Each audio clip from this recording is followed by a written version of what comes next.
Capítulo 9. Un año después que Israel saliera de Egipto, el Señor le habló a Moisés en el desierto de Sinaí. El primer mes de ese año le dijo: Di a los israelitas que celebren la Pascua en el tiempo establecido, al atardecer del día 14 del primer mes. Asegúrate de seguir todos mis decretos y todas mis ordenanzas acerca de esta celebración. Entonces Moisés le dijo al pueblo que celebrara la Pascua en el desierto de Sinaí, al atardecer del día 14 del primer mes. Allí celebraron el festival, así como el Señor le había ordenado a Moisés. Sin embargo, algunos hombres estaban ceremonialmente impuros por haber tocado un cadáver, y por eso no podían celebrar la Pascua aquel día. Así que ese mismo día se acercaron a Moisés y a Aarón y les dijeron: Hemos quedado ceremonialmente impuros por tocar un cadáver. Pero, ¿por qué se nos debe impedir presentar la ofrenda del Señor en la debida fecha con el resto de los israelitas?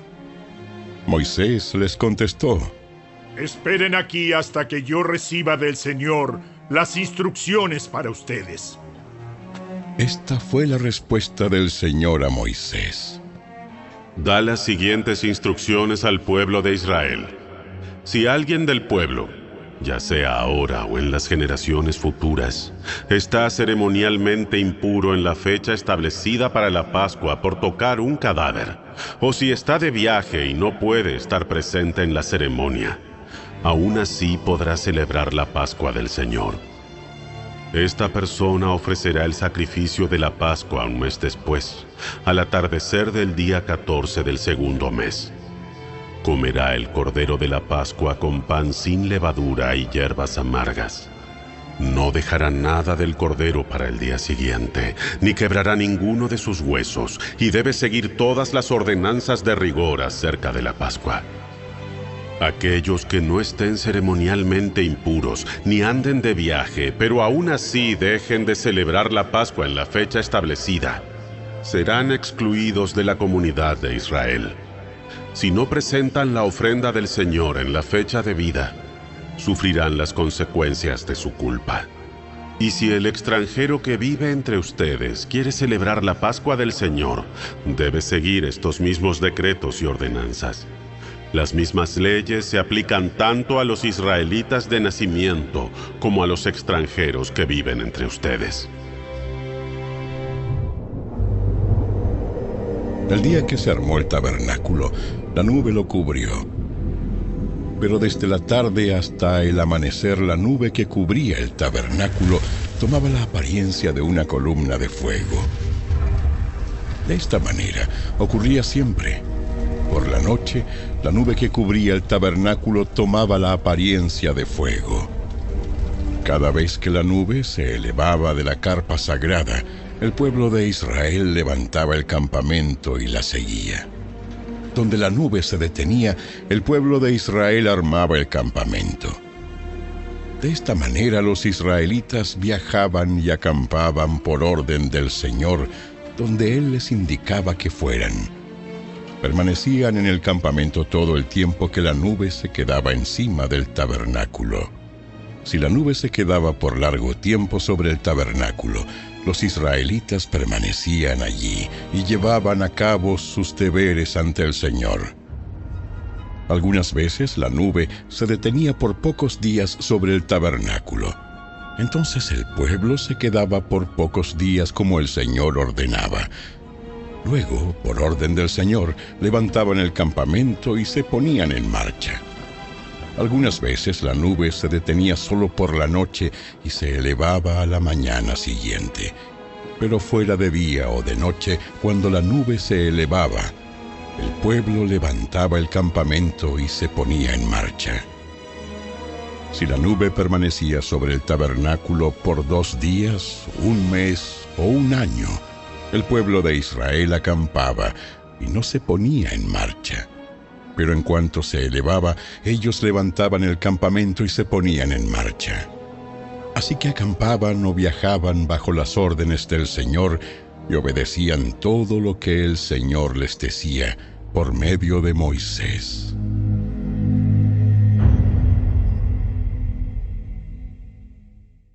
Capítulo 10. El Señor le dijo a Moisés: Haz 2 trompetas de plata labrada a martillo para convocar a la comunidad a reunirse y dar la señal de levantar el campamento. Al toque de ambas trompetas, todos deben reunirse ante ti a la entrada del tabernáculo.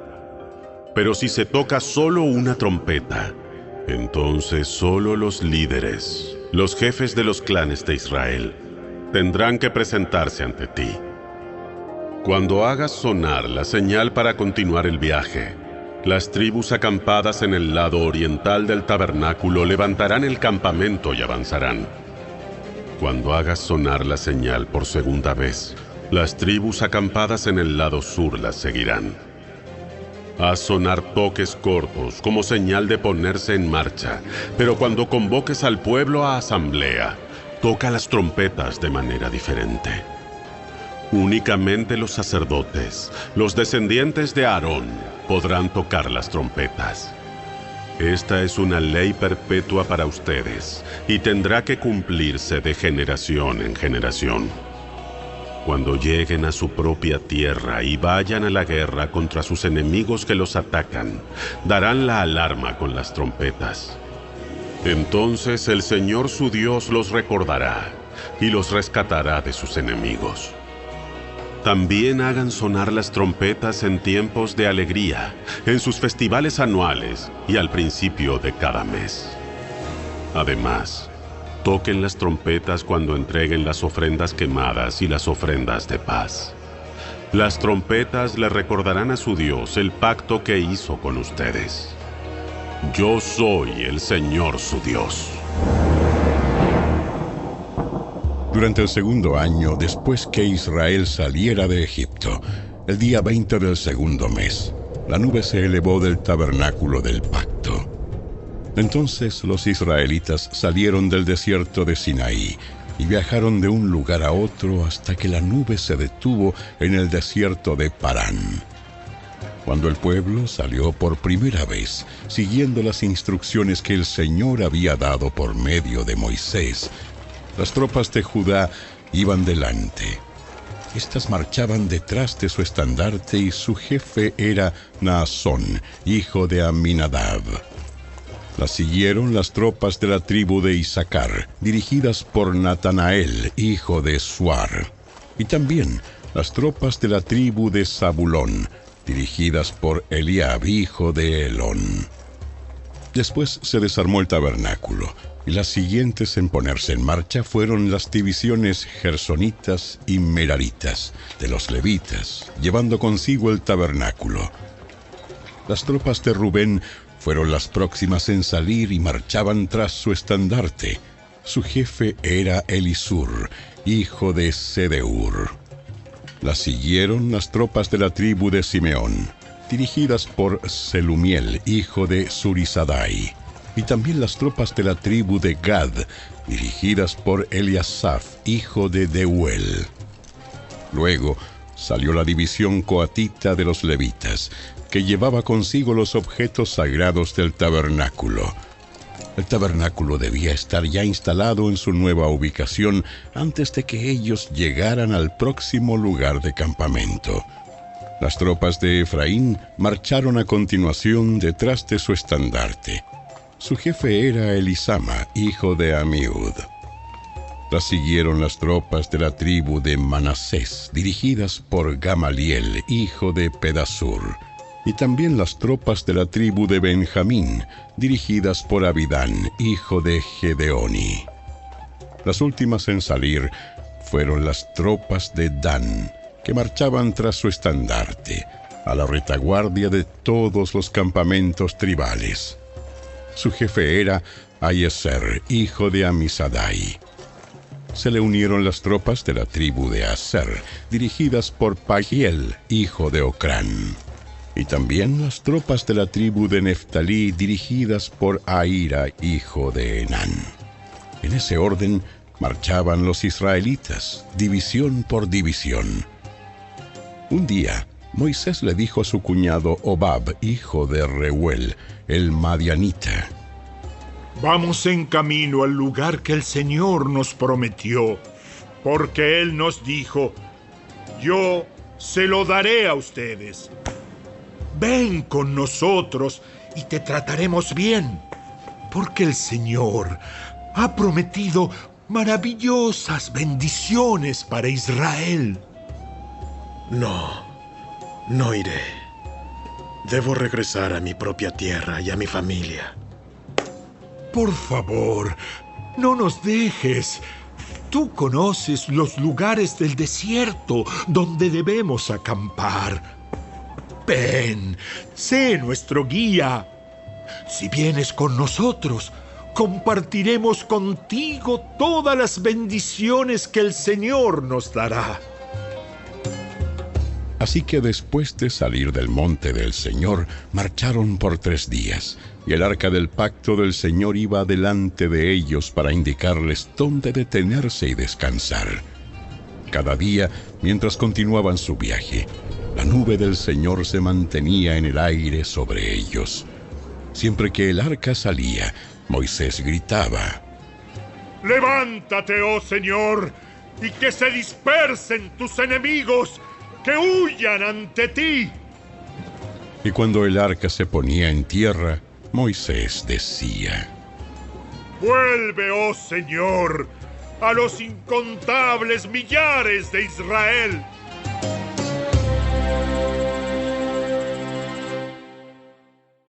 Capítulo 11. Poco después el pueblo comenzó a quejarse de las privaciones que enfrentaba, y el Señor oyó todo lo que decían. Entonces el enojo del Señor se encendió contra ellos y envió un fuego que ardió entre ellos y destruyó a algunos en las afueras del campamento. Así que el pueblo pidió ayuda a gritos a Moisés, y cuando él oró al Señor, el fuego se apagó. Después, ese lugar fue conocido como Taberá, que significa lugar del fuego que arde, porque el fuego del Señor ardió allí entre ellos. Entonces la gentuza extranjera que viajaba con los israelitas comenzó a tener fuertes antojos por las cosas buenas de Egipto, y el pueblo de Israel también comenzó a quejarse. ¡Oh! Si tuviéramos un poco de carne. Un poco de carne. ¿Cómo nos acordamos del pescado que comíamos gratis en Egipto? Y teníamos todos los pepinos, los melones, los puerros, las cebollas y los ajos que queríamos. Pero ahora lo único que vemos es este maná. Hasta hemos perdido el apetito. El maná era parecido a pequeñas semillas de cilantro y era de un color amarillo claro como goma de resina. La gente salía a recogerlo del suelo.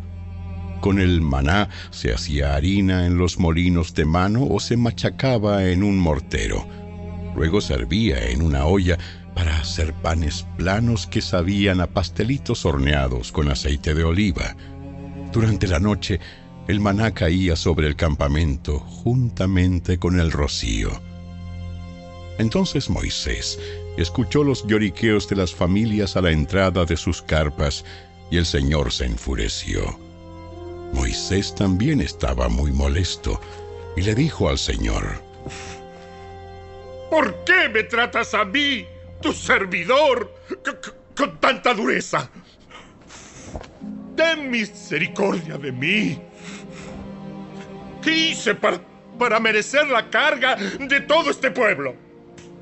¿Acaso yo los engendré? ¿Los traje yo al mundo? ¿Por qué me dijiste que los llevara en mis brazos como una madre o un bebé de pecho? ¿Cómo puedo llevarlos a la tierra que juraste dar a sus antepasados? ¿De dónde se supone que voy a conseguir carne para toda esta gente? No dejan de quejarse conmigo diciendo: danos carne para comer. Solo no puedo soportar a todo este pueblo. La carga es demasiado pesada. Si esta es la manera como piensas tratarme, sería mejor que me mataras. Hazme ese favor y ahórrame esta miseria. Entonces el Señor le dijo a Moisés: Reúne delante de mí a 70 hombres que sean reconocidos como ancianos y jefes de Israel. Llévalos al tabernáculo para que permanezcan junto a ti. Yo descenderé y allí hablaré contigo. Tomaré del espíritu que está sobre ti y lo pondré sobre ellos también. Llevarán la carga del pueblo junto contigo, y de esa manera no tendrás que soportarla tú solo. También dile al pueblo: purifíquense, porque mañana tendrán carne para comer. Ustedes gemían y el Señor oyó sus quejidos. ¡Oh, un poco de carne! Estábamos en mejores condiciones en Egipto. Ahora, el Señor les dará carne y tendrán que comérsela. Y no será solo un día, ni 2, ni 5, ni 10, ni aún 20. La comerán durante un mes entero, hasta que les produzca náuseas y estén hartos de tanta carne. Pues han rechazado al Señor que está aquí entre ustedes y han lloriqueado diciendo: ¿por qué dejamos Egipto? Entonces Moisés respondió al Señor: Hay 600,000 soldados de infantería aquí conmigo y aún así dices: yo les daré carne durante un mes entero. Aunque matáramos a todos nuestros rebaños y manadas, ¿podría eso satisfacerlos? ¿O si pescáramos todos los peces del mar, alcanzaría? Entonces el Señor le dijo a Moisés: ¿acaso mi brazo ha perdido su poder? Ahora verás si mi palabra se cumple o no. Así que Moisés salió y comunicó al pueblo las palabras del Señor. Juntó a los 70 ancianos y los colocó alrededor del tabernáculo. Después el Señor descendió en la nube y le habló a Moisés. Entonces les dio a los 70 ancianos del mismo espíritu que estaba sobre Moisés. Y cuando el espíritu se posó sobre ellos, los ancianos profetizaron, pero esto nunca volvió a suceder. Sin embargo, 2 hombres, Eldad y Medad, se habían quedado en el campamento. Ellos estaban incluidos en la lista de los ancianos, pero no se presentaron en el tabernáculo. Aún así, el Espíritu también se posó sobre ellos, y profetizaron allí en el campamento. Un joven corrió y le informó a Moisés: Eldad y Medad están profetizando en el campamento. Entonces Josué, hijo de Nun, que era ayudante de Moisés desde su juventud, protestó: Moisés, mi señor, ¡deténlos! Pero Moisés respondió: ¿estás celoso por mí?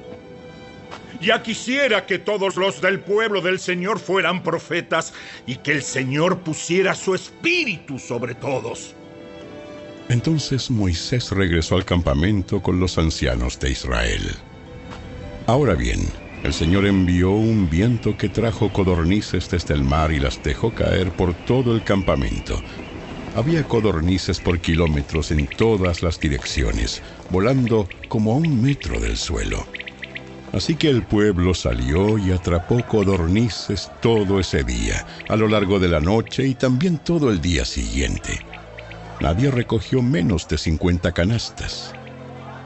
Entonces esparcieron las codornices por todo el campamento y las pusieron a secar. Pero mientras se saciaban de carne, cuando aún estaba en sus bocas, el enojo del Señor se encendió contra el pueblo y los castigó con una plaga muy grave. Así que ese lugar fue llamado Kibrot Ataba, que significa tumbas de glotonería, porque allí enterraron a la gente que codiciaba la carne de Egipto. Después, los israelitas viajaron de Kibrot Ataba a Aserot, donde se quedaron por algún tiempo.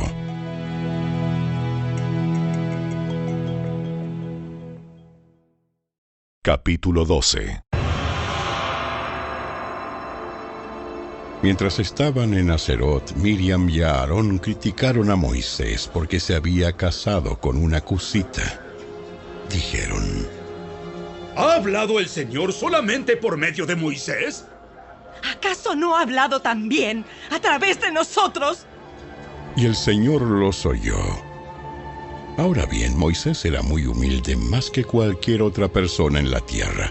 Así que el Señor llamó de inmediato a Moisés, a Aarón y a Miriam y les dijo: vayan los tres al tabernáculo. Y los tres fueron allí.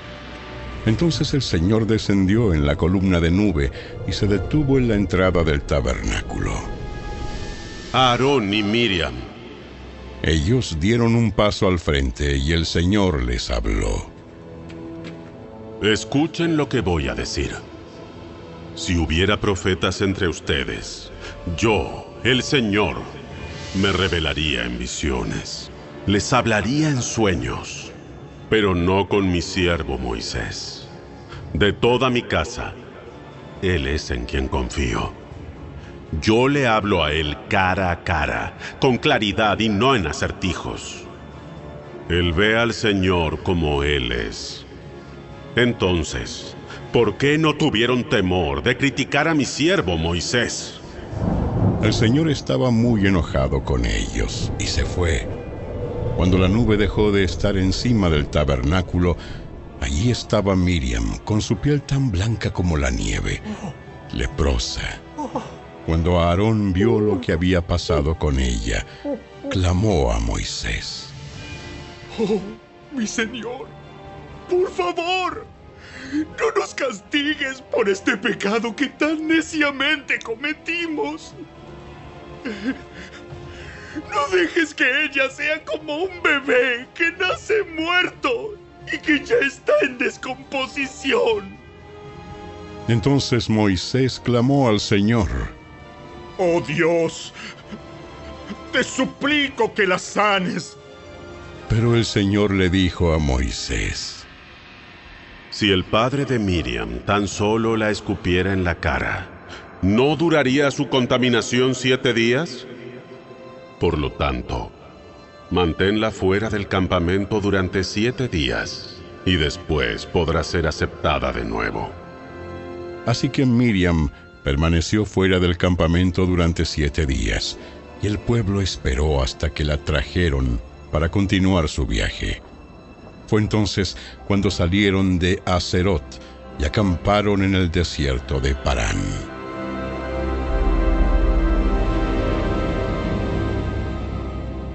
Capítulo 13. El Señor le dijo a Moisés: envía hombres a explorar la tierra de Canaán, la tierra que les daré a los israelitas. Envía a un jefe de cada una de las 12 tribus de sus antepasados. Entonces Moisés hizo lo que el Señor le ordenó, y envió a 12 hombres desde el campamento en el desierto de Parán, todos jefes de las tribus de Israel. Estas eran las tribus y los nombres de sus jefes. Tribu de Rubén, jefe Samúa, hijo de Zacur. Tribu de Simeón, jefe Safat, hijo de Ori. Tribu de Judá, jefe Caleb, hijo de Jefone. Tribu de Isaacar, jefe Igal, hijo de José. Tribu de Efraín, jefe Oseas, hijo de Nun. Tribu de Benjamín, jefe Palti, hijo de Rafú. Tribu de Zabulón, jefe Gadiel, hijo de Sodi. Tribu de Manasés, hijo de José, jefe Gadi, hijo de Susi. Tribu de Dan, jefe Amiel, hijo de Gemali. Tribu de Aser, jefe Setur, hijo de Micael. Tribu de Neftalí, jefe Nabi, hijo de Bapsi. Tribu de Gad, jefe Jeuel, hijo de Maki. Estos son los nombres de los hombres que Moisés envió a explorar la tierra. A Oseas, hijo de Nun, Moisés le dio el nombre de Josué. Moisés envió a los hombres a explorar la tierra y les dio las siguientes instrucciones. Vayan al norte a través del Negev hasta la zona montañosa. Fíjense cómo es la tierra y averigüen si sus habitantes son fuertes o débiles, pocos o muchos. Observen cómo es la tierra en que habitan. ¿Es buena o mala? ¿Viven en ciudades amuralladas o sin protección? ¿A campo abierto? ¿El terreno es fértil o estéril? ¿Abundan los árboles? Hagan todo lo posible por traer muestras de las cosechas que encuentren. Era la temporada de la cosecha de las primeras uvas maduras. Así que se subieron y exploraron la tierra desde el desierto de Sin hasta Rehob, cerca del Lebo Hamat. Yendo al norte, atravesaron el Negev y llegaron a Hebrón, donde vivían Aimán, Sesai y Talmai, todos descendientes de Anac. La antigua ciudad de Hebrón fue fundada 7 años antes de la ciudad egipcia de Zoán. Cuando llegaron al valle de Escol, cortaron una rama con un solo racimo de uvas, tan grande que tuvieron que transportarlo en un palo entre 2. También llevaron muestras de granadas e higos. A ese lugar se le llamó el Valle de Escol, que significa racimo, por el racimo de uvas que los israelitas cortaron allí. Después de explorar la tierra durante 40 días, los hombres regresaron a Moisés, a Aarón y a toda la comunidad de Israel en Cades, en el desierto de Parán. Informaron a toda la comunidad lo que vieron y les mostraron los frutos que tomaron de la tierra. Este fue el informe que dieron a Moisés. Entramos en la tierra a la cual nos enviaste a explorar, y en verdad es un país sobreabundante, una tierra donde fluyen la leche y la miel. Aquí está la clase de frutos que allí se producen. Sin embargo, el pueblo que la habita es poderoso y sus ciudades son grandes y fortificadas. Hasta vimos gigantes allí. Los descendientes de Anac. Los amalecitas viven en el Negev, y los hititas, los jebuseos y los amorreos viven en la zona montañosa. Los cananeos viven a lo largo de la costa del mar Mediterráneo y a lo largo del valle del Jordán. Pero Caleb trató de calmar al pueblo que se encontraba ante Moisés. Vamos enseguida a tomar la tierra. De seguro podemos conquistarla. Pero los demás hombres que exploraron la tierra con él no estuvieron de acuerdo. No podemos ir contra ellos. Son más fuertes que nosotros. Entonces comenzaron a divulgar entre los israelitas el siguiente mal informe sobre la tierra. La tierra que atravesamos y exploramos devorará a todo aquel que vaya a vivir allí. Todos los habitantes que vimos son enormes. Hasta había gigantes, los descendientes de Anac. Al lado de ellos nos sentíamos como saltamontes. Y así nos miraban ellos.